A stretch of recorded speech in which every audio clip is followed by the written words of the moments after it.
Welcome to Cross Training with AI for EDU, AI Multimedia for Teaching and Learning.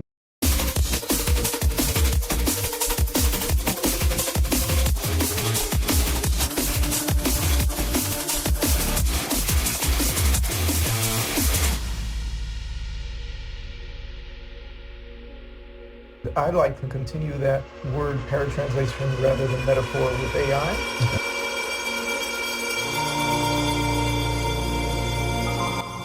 Well, today we're diving into this concept called paratranslation. It's all about bridging that gap, cultural stuff, what the director was really saying, Right. and how it connects to like your world. That's basically paratranslation. It's translation plus context, metaphor, and how you make sense of it. That's actually a really good way to put it. It's interesting because, yeah, it comes from translation studies, but it gives us this powerful way to think about how we all learn. Exactly. Especially with stuff that feels really dense or, abstract. Right. It's definitely more than just textual analysis or translation among multimedia forms. Disinformation, nonverbal cueing, deepfakes, authentication, digital twinning. We're going to enter any course with an awareness that multimedia plays a role, and AI ties in deeply with that. The use of AI image is a great way to get students involved with understanding what some of the terms, some of the issues, the ethical concerns, the biases.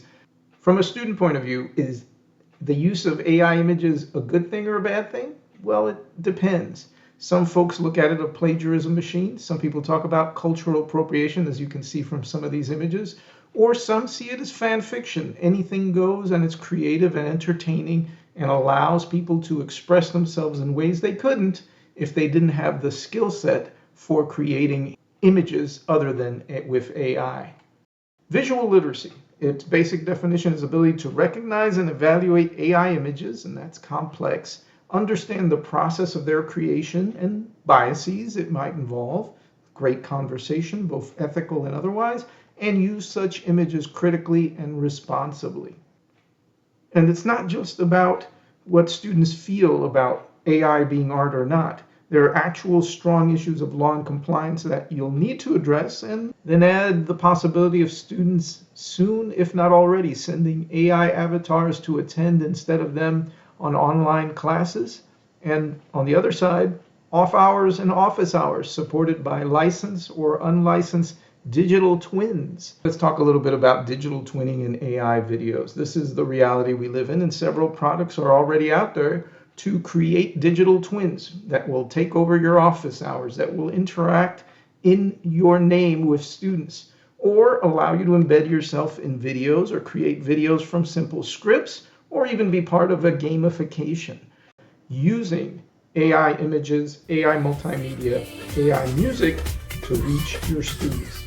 And related factors such as hot cognition for learning and Gen Z's visual media as default of communication method. And what does that mean in an AI embedding world for pedagogy? Well, it means you have to get the picture, use AI for the bigger picture. For students, creating images that express their understanding of concepts, posters for books, things like that. For infographics, all the way to visually vetting an image as real or not, it's a very versatile and valuable way to bring AI to your classes. So hyperprompting and artist identity is a great topic to discuss in class. What makes, for example, a photographer a photographer? Is it his eye? Is it his ability to use a camera? For example, with this image, which is hyper real, it was actually created with hyperprompting, basically specifying all these settings from a point of view of a camera use, lighting, all these details that someone would adjust with a camera. Does it make them less of a photographer that they're inputting those settings as opposed to pushing the buttons and putting them into a camera? That's one conversation. Is this a form of art? Is it not a form of art? Expect really great conversations with your students.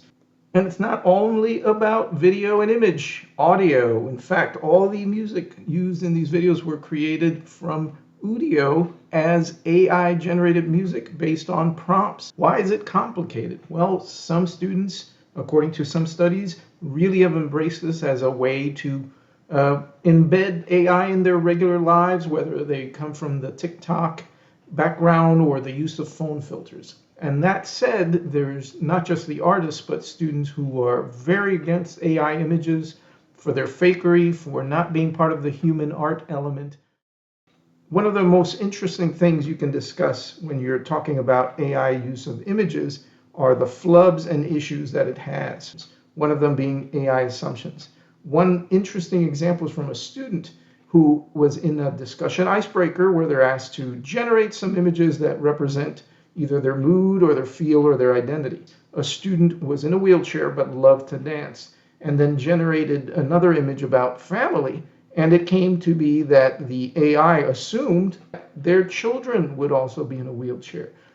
Another area of AI multimedia flubs has to do with physical law in the real world. A great one to talk about is drinking water, rendering images, doesn't matter which model, doesn't matter which brand, rendering images of someone drinking water underwater.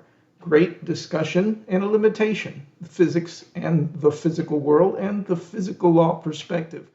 It used to be that you could tell an AI image pretty easily, either from the distortion or little telltale signs, similar to how AI essays had little telltale signs, typical for video. And by the way, it makes a great assignment to show a bunch of different images and have students decide if they're AI or if they're real. We now have AI that can generate pretty much perfect hands and embed celebrities in fan fiction style videos.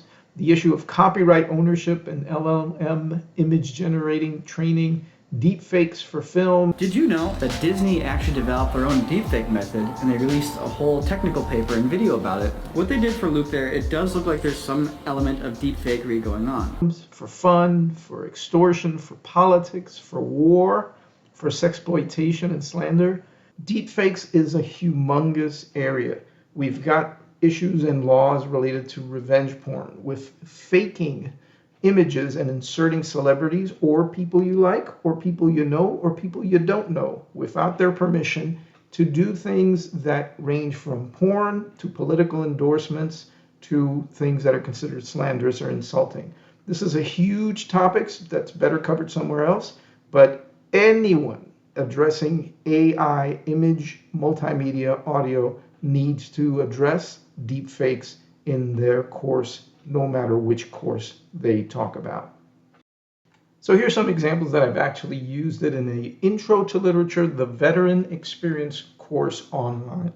It's not unique for courses related to literature, allows you to put the student into interpreting what they've seen, describing scenes in a way that dodges the use of AI for cheating in literature type, reading comprehension type courses.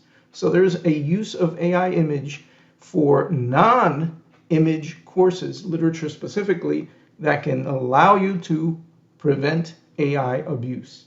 And though I discussed this in another video, this example of use of AI image in nursing was a hit. It allows students to simulate in a protective environment the things they may encounter as a nurse doing clinicals in a psychiatric hospital. And again, please check out some of the other videos for this. Lots of potential. Think beyond text and LLM in your non-AI courses, and you'll capture the student's imagination. My name is Miguel Fernandez, and I teach composition with AI embedded literacy, AI tools, and AI for learning assist.